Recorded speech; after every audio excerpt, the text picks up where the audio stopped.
A las 5:30 de la mañana del 16 de julio de 1945, una tremenda explosión desgarró el sereno cielo del desierto norteamericano. El hombre había logrado liberar la energía del átomo con la primera explosión nuclear. Un misterio insondable de la naturaleza se había descifrado, desencadenando una energía inconcebible y creando ominosos problemas que desconciertan a la humanidad. La energía atómica nos parece una novedad, pero Dios puso esta fabulosa energía en cada partícula de materia por Él creada. En efecto, ha sido siempre la energía atómica lo que ha calentado e iluminado la Tierra, pues es energía atómica la que se desprende del Sol.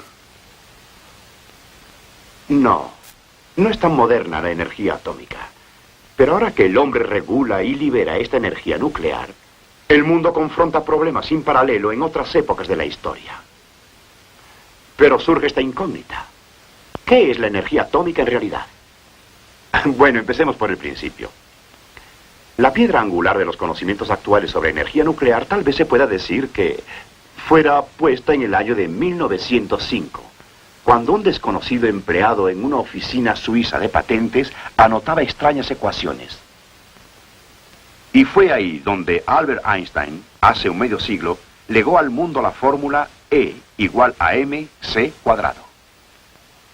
Energía equivale a masa, un concepto totalmente nuevo. La clave de la época atómica. La idea expresada en E igual a mc cuadrado es en realidad muy simple, pero causó una verdadera conmoción en los círculos científicos.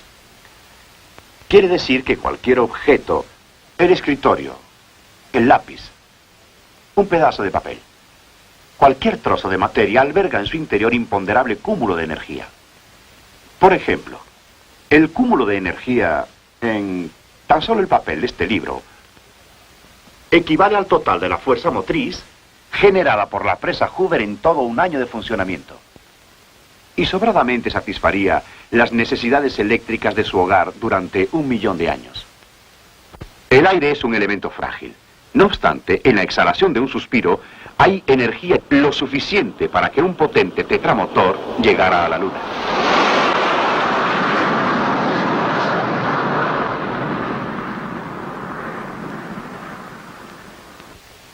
La energía almacenada en solo el cartón de este boleto haría funcionar una locomotora diésel eléctrica en 3 viajes alrededor del mundo. En efecto, la energía nuclear en medio kilo de cualquier material, en este frasco de agua, por ejemplo, equivale a la combustión de 1,5 millones de toneladas de hulla. Esto no significa que podamos verter medio litro de agua en el tanque del automóvil y listo, iniciar un viaje a través del mundo. Pero la energía está ahí, escondida dentro de las diminutas partículas de que se compone toda materia. A fin de entender esta propiedad, debemos saber un poco acerca de la estructura de la materia. La materia se presenta en 3 diferentes estados. La misma sustancia puede estar como sólido, como líquido o como gas dependiendo de la temperatura y de la presión. El agua es un buen ejemplo. Puede estar en estado sólido, hielo, o líquido, o gaseoso.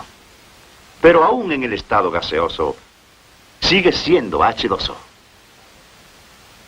¿Qué queremos expresar cuando decimos que el agua es H2O? ¿Y qué tiene que ver todo esto con el tema de la energía nuclear? Bueno, el comprender lo que esta simple fórmula significa es entender parcialmente las leyes básicas que rigen la estructura de la materia. Este aparato para electrólisis nos ayudará a comprender por qué los químicos llaman al agua H2O. Las buretas del aparato se llenan con agua vertiéndola por la parte superior del recipiente. En la parte inferior de las buretas se hace pasar una corriente eléctrica a través del agua entre 2 electrodos de platino. Observamos que se forman de inmediato burbujas de gas que se acumulan en la parte superior. En la escala graduada de las buretas se ve la proporción en que se liberan los gases. En una se observa que es 20, en la otra 10. El gas que se acumuló en mayor proporción arde con una llama azul casi imperceptible. Es el hidrógeno. El otro gas provoca en un fósforo la incandescencia explosiva y violenta. Se trata del oxígeno. Así, decimos que el agua está compuesta de dos gases, hidrógeno y oxígeno, combinados en una proporción de 2:1. Dos partículas llamadas átomos de hidrógeno se combinan con un átomo de oxígeno para formar una molécula de agua. H2O. Dos gases incoloros, invisibles e inodoros se combinan para hacer un líquido. Los átomos individuales de cualquier sustancia son demasiado pequeños para ser vistos. Si tuviéramos 1.000.000 de átomos en un montón, no podríamos ni ver el montón. Ustedes dirán, bueno, si no podemos ver a los átomos, ¿cómo sabemos que existen? Pues hay diferentes maneras de investigar su presencia. El movimiento browniano es una forma. Si conducimos el humo de un fósforo ordinario a una cámara de humo, la colocamos sobre la platina de un microscopio de gran aumento y hacemos la observación en campo oscuro, podemos ver algo verdaderamente notable. Fíjense en los puntos blancos. Son las partículas de humo. ¿Por qué se están moviendo? Porque son golpeadas por las partículas invisibles del aire. La presión del aire es simplemente la resultante del bombardeo de muchos billones de partículas sobre un objeto. Al nivel del mar, su presión combinada resulta ser igual a poco más de 1 kilo por centímetro cuadrado.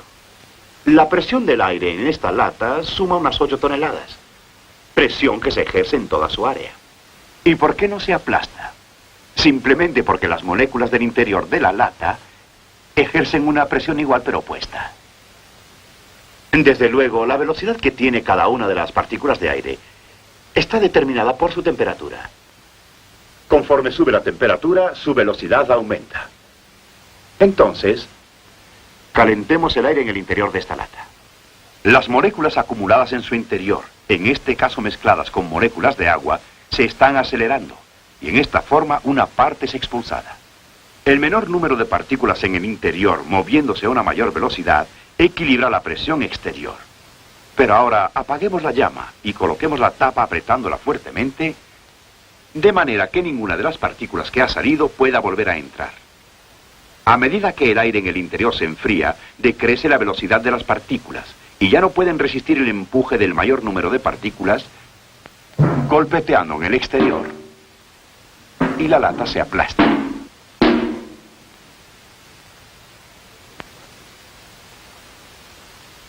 El efecto de la presión del aire y la moción de las partículas de humo son pruebas de la existencia de estas invisibles partículas atómicas, pero desde luego no son las únicas evidencias, puesto que todas las bases de la era atómica en que vivimos reposan en la certidumbre de su existencia.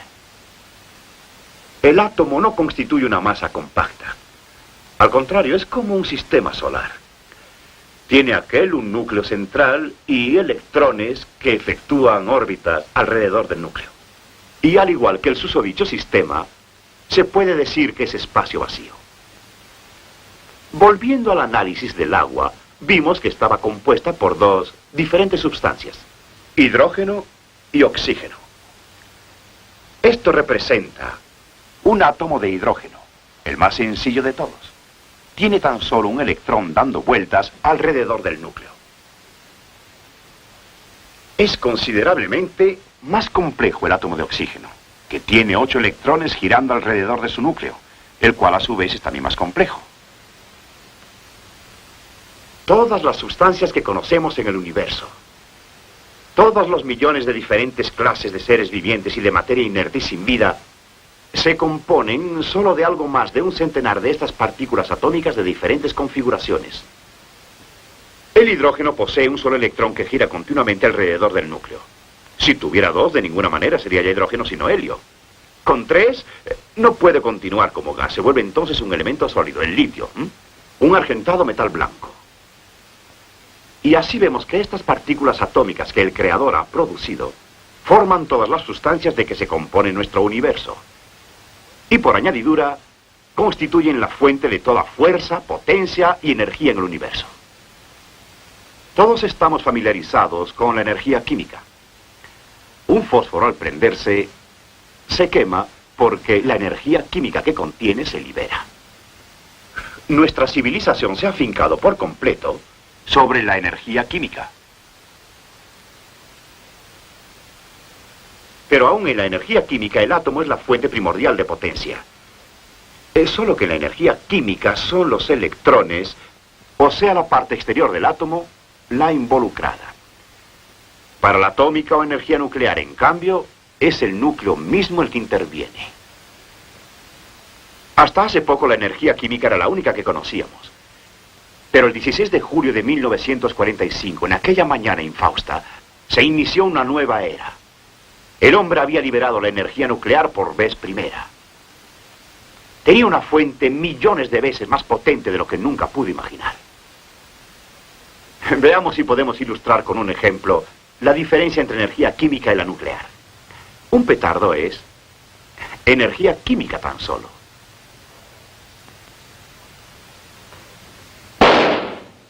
Cuando el petardo explotó, hizo mucho ruido, ¿no es así? Fue energía química en ese caso. Y gracias a Dios que fue así.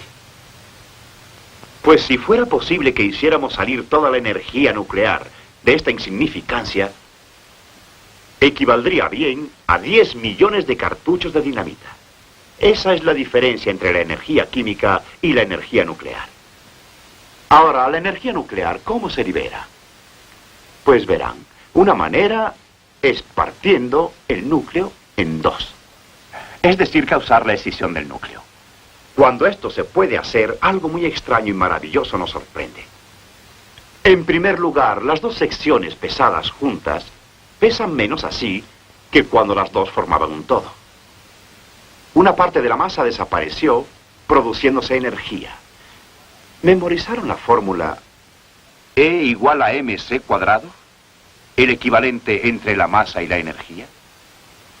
Para partir al núcleo, debemos disparar un proyectil del tamaño y velocidad convenientes y dar en un lugar exacto del átomo.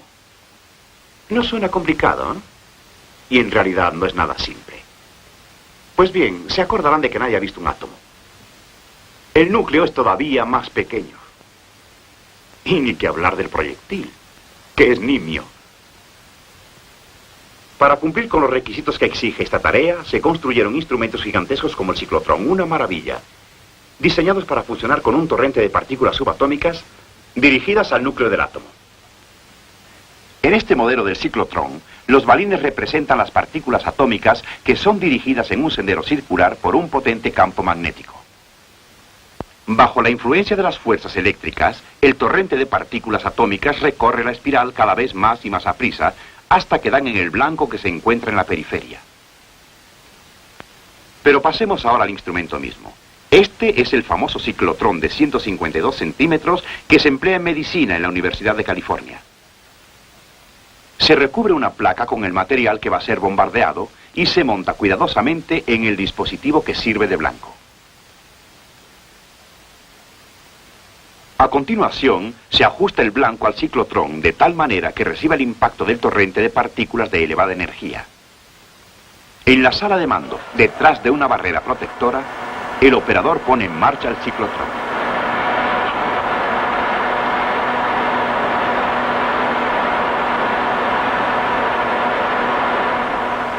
Los blancos irradiados pueden conservarse temporalmente sin peligro dentro de recipientes de plomo que absorben la radiación y almacenarse hasta el momento de su utilización en los laboratorios de investigación médica. En el Laboratorio de Radiaciones de la Universidad de California se ha construido un ciclotrón de 467 centímetros para investigar más a fondo los misterios que encierra el átomo. Este colosal instrumento de 4.000 toneladas cubre una extensión de 17 metros y su altura es de 13 metros. Su poder acelerador de partículas es muchísimo mayor que el de su compañero de 152 centímetros.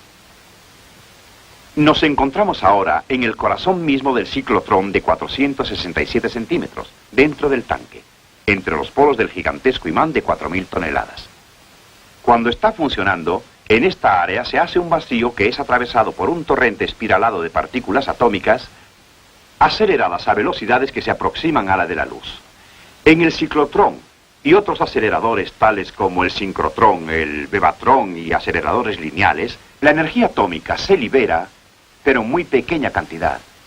Es que son en esencia instrumentos de investigación destinados a proporcionarnos más datos sobre la estructura del átomo. La liberación de energía atómica en gran escala se hizo posible cuando se descubrió un método continuo de escisión por reacciones en cadena sobre un isótopo de uranio. La producción de la primera bomba atómica fue una frenética carrera contra el tiempo. La urgencia de la guerra exigió que se hiciera el trabajo de una generación en solo 5 años turbulentos. Tuvo un costo que alcanzó los $2.000 millones. En la cima de la actividad fueron 500.000 personas quienes, unidas en sus esfuerzos, lo lograron bajo una vigilancia estrecha. El éxito de este gigantesco intento fue dramáticamente demostrado aquella mañana en Alamogordo, cuando la primera explosión nuclear iluminó con un fuego tan abrasador como el que arde en el sol las colinas de Nuevo México. 3 semanas después de la primera explosión experimental, una bomba atómica explotó en el Japón sobre la ciudad de Hiroshima. Y a los 3 días otra, sobre Nagasaki. Estos son documentales filmados de la explosión que destruyó esa ciudad. 2 bombas redujeron a cenizas 2 ciudades.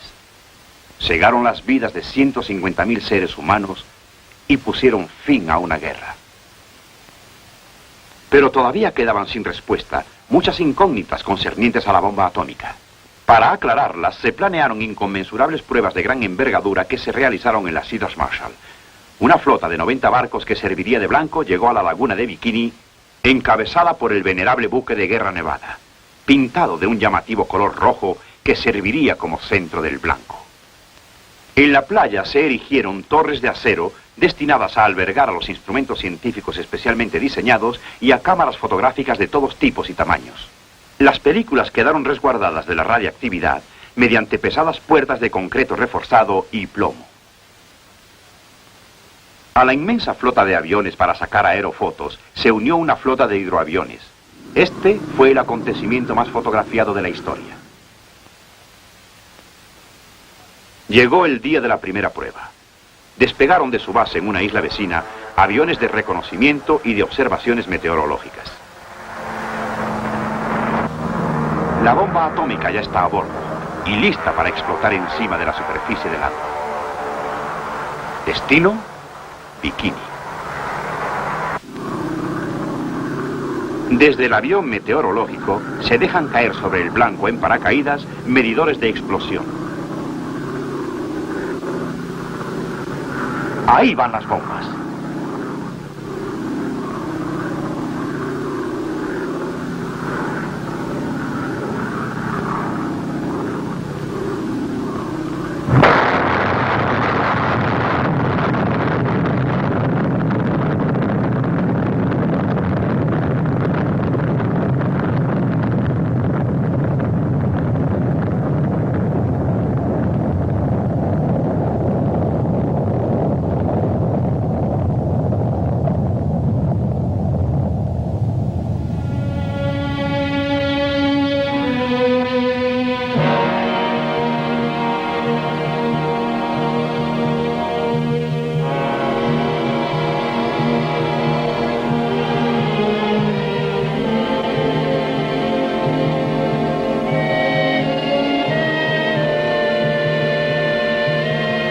La segunda explosión atómica se proyectó que estallara bajo el agua.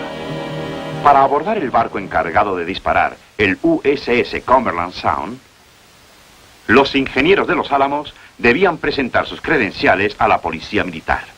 Seguridad era la consigna. A bordo de este barco, mediante controles electrónicos, se transmitirán las señales que harán explotar la bomba.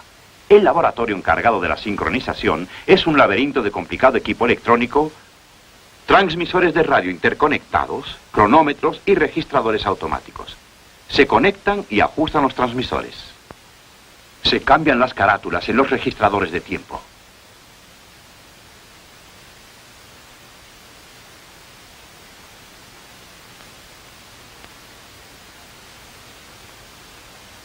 Solo faltan 2 minutos. Se da a todos la señal de alerta. En el tablero de mando principal se encuentra el Dr. Marshall Holloway, el jefe del grupo. Conecta el conmutador para la señal de 30 segundos. Desde el tablero de disparo automático se transmiten por radio los últimos 15 segundos. 15. 10. 5, 4, 3, 2, 1...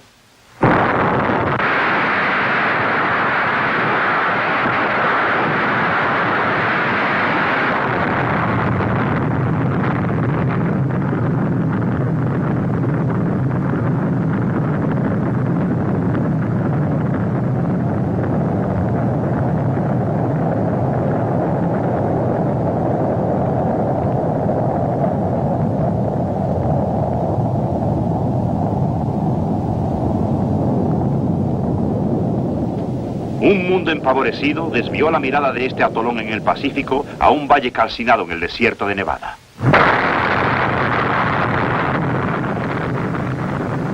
En este valle, con la explosión de docenas de bombas atómicas, se confirmó con profunda preocupación su poder destructivo y la ominosa amenaza que se cernía sobre la humanidad.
Un nuevo y más potente principio, la fusión nuclear, se demostró en el Pacífico en 1952 cuando se hizo estallar la primera bomba de hidrógeno.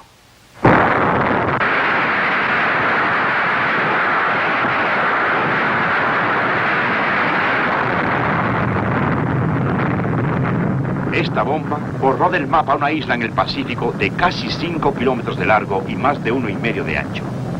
Y podría ser lo mismo con una ciudad.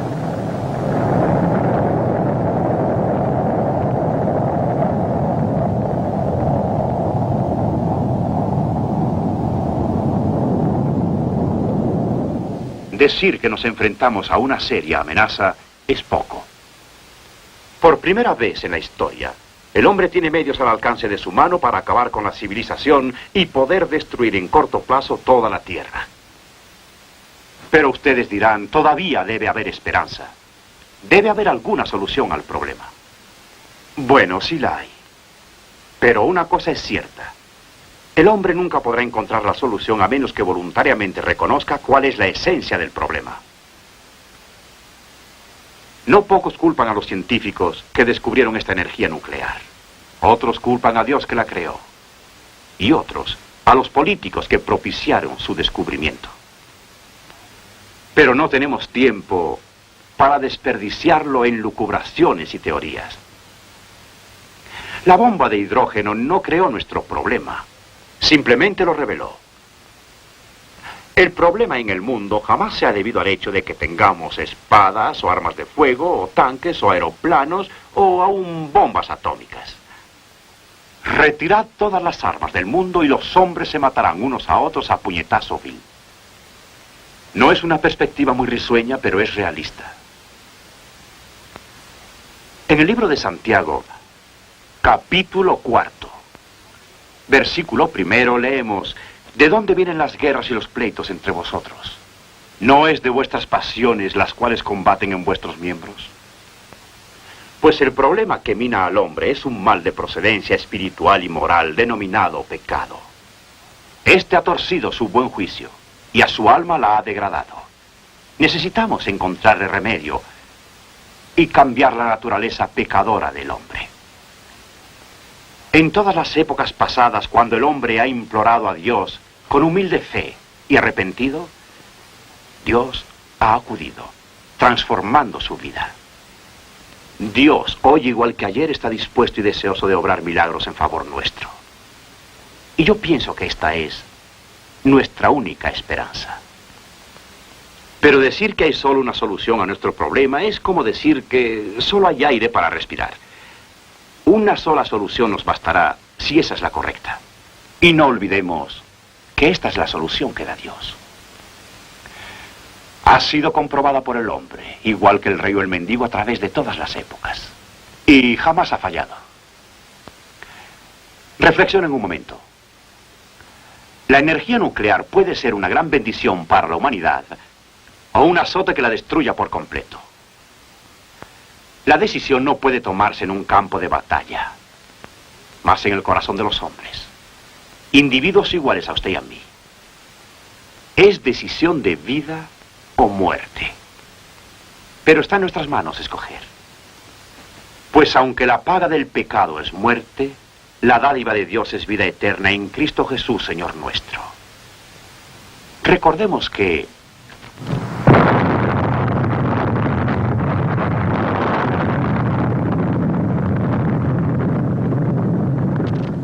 el Dios del átomo, el Dios del poder infinito, es el Dios de la salvación eterna para todo aquel que en Él cree.